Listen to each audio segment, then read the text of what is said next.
نوین الحق د افغانستان ووم لوبغاړی شو چې په آی پی ایل کې ولوبېده. نوموړی چې د لکنو سوپر جاینټس لوبډلې لخوا اخیستل شوی دی، د راجستان رایلز پر وړاندې خپله لومړنۍ لوبه ترسره کړه. هغه له راشد خان، محمد نبي، مجيب الرحمن، فضل حق فاروقي، رحمان الله ګربز او نور احمد لکنوال وروسته په آی پی ایل کې لوبېږي. نوین الحق کومه وکټ وانه اخیسته، خو ښه توپ اچونه یې وکړه. هغه په 4 اورونو کې یوازې 19 منډې ورکړې.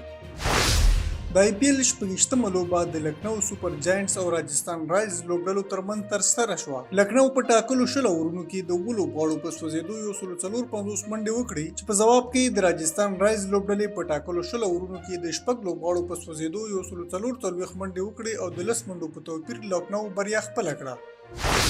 په آی پی ایل کې د ډیلی کیپټلز لوبډلې د بهرنیو لوبغاړو سامان ورک شوی دی. د ډیلی کیپټلز لوبډلې لوبغاړي چې کله د اپریل په 15مه نیټه د بنګلور پر وړاندې له لوبې وروسته بیرته ډیلي ته راستانه شول، نو کله چې سامانونه ترلاسه کړل او ویې کتل نو ډېر شیان پکې ورک وو. په دغه سامانونو کې 14 بیټونه، بوټان، ګلبس او پیډز شامل دي چې د ډیوډ وارنر، میچل مارش او پیل سالټ سامانونه دي. د ډیلی کیپټلز لوبډلې مسؤلین ویلي دي چې دوی له هغه ادارې سره په دې اړه خبرې کړې دي چې د لوبغاړو سامان یې له یو ښار نه بل ښار ته انتقالاوه او د سامان پلټنه شروع شوې ده.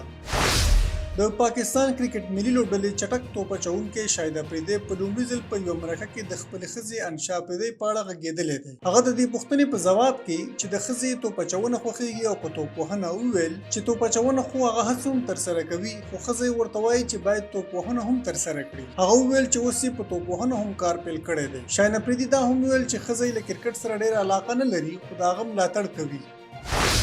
د زرغون افغانستان جام سیالۍ چې د اپریل په 29مه نیټه پیلیږي، 4 لوبډلې پکې ګډون لري چې د افغانستان کرکټ بورډ لخوا د 4 واړو لوبډلو د لوبغاړو نوملړونه اعلان شو. د پامیر لیجنډز لوبډلې لوبډلمشر رحمت شاه دی او وکټ ساتونکی محمد شهزاد دی. په نورو لوبغاړو کې ریاض حسن، حضرت الله زازی، شاهد الله کمال، بهیر شاه محبوب، شوکت زمان، احمد ظاهر، ګلبدین نائب، شرف الدین اشرف، طاهر عادل، ظاهر خان، ابراهیم عبدالرحیم زی، فرید احمد ملک، سید احمد شیرزاد او عبدالباقی پوپل شامل دي. د هندوکش سټرایکرز لوبډلې لوبډلمشر نجیب الله زدران دی او وکټ ساتونکی افسر زازی دی. په نورو لوبغاړو کې ابراهیم زدران، احسان الله جنت، عثمان غنی، شبیر نوري، خالد زاهدي، درویش رسولی، کریم جنت، عبدالرحمن، حمزه هوتک، خلیل ګربز، مجیب زدران، نجات مسعود، ضیاء الرحمن شریفی او دولت زدران شامل دي.